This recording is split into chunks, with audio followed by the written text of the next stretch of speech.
ஒரு புத்த மடாலையும் அங்கே தலைமை சீடரை தேர்ந்தெடுக்கக்கூடிய ஒரு சதுரங்க போட்டி நடக்குது. போட்டியில் ஜெயிச்சா அவங்க வந்து தலைமை சீடராக மாறலாம். ஆனால் தோத்து போயிட்டா தலையை வெட்டப்படும் அப்படின்னு சொல்கிறாங்க. இதில் வந்து புதிதாக சேர்ந்த ஒரு சீடரும் ரொம்ப நாளாக இருக்கிற சீடரும் கலந்துக்கிறாங்க. 2 பேருக்கும் போட்டி நல்ல சரிசமமாக நடக்குது.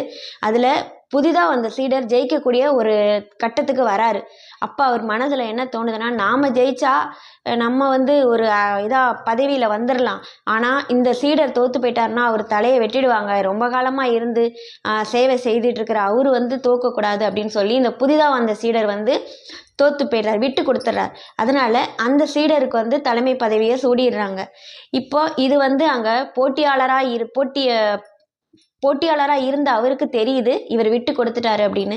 உன்னுடைய புகழ் வான் வரைக்கும் நீடிக்கும், உன்னுடைய செயல் மிக நல்ல செயல் அப்படின்னு சொல்லி அந்த இடத்துல அவரை